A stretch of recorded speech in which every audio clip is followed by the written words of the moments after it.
Kenapa banyak orang pintar justru gagal di psikotes? Nah, pahami tujuan psikotes. Psikotes itu bukan sekedar jawaban benar. Psikotes bukan ujian akademik, tapi alat untuk melihat bagaimana pola pikir dan logika, kepribadian dan sikap kerja, dan konsistensi dan stabilitas emosi. Nah, jadi triksnya jangan cari jawaban yang sempurna, tapi jawaban yang konsisten dan realistis. Kemudian yang kedua, manajemen waktu itu juga kunci banyak peserta gagal, bukan karena tidak bisa, tapi karena kehabisan waktu. Nah, tipsnya, kerjakan soal mudah dulu dan jangan terpaku satu soal yang terlalu lama atau yang sulit. Kalau ragu, kalian bisa lewati dan kembali lagi ke soal sebelumnya. Kemudian yang ketiga, tips khusus tiap jenis psikotes. Kalian harus tahu, misalnya ada jenis soal tes logika dan aritmatika. Cari pola paling sederhana dan jangan overthinking. Nah, fokus pada selisih, urutan, atau perkalian sederhana. Nah, triksnya, cek perubahan angka dan juga bukan angkanya ya, seperti itu. Kemudian ada tes spasial atau gambar, kubus, bangun ruang, dan sebagainya. Nah, bayangkan jika diputar searah jarum jam atau berlawanan arah jarum jam dan yang lainnya.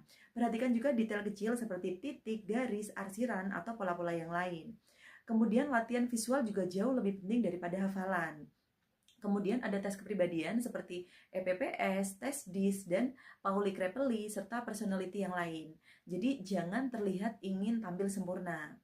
Oke, kemudian jawab juga sesuai kebiasaan kerja yang nyata ya. Nah, pewawancara itu bisa lebih curiga pada orang yang terlalu ideal daripada orang yang jujur.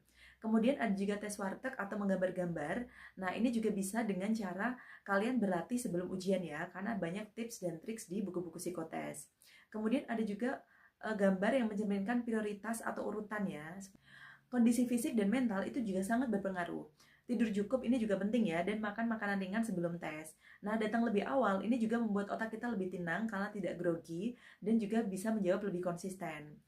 Beberapa kesalahan fatal yang sering terjadi juga menyontek pola jawaban teman atau mengubah kepribadian agar sesuai posisi atau panik melihat soal yang sulit.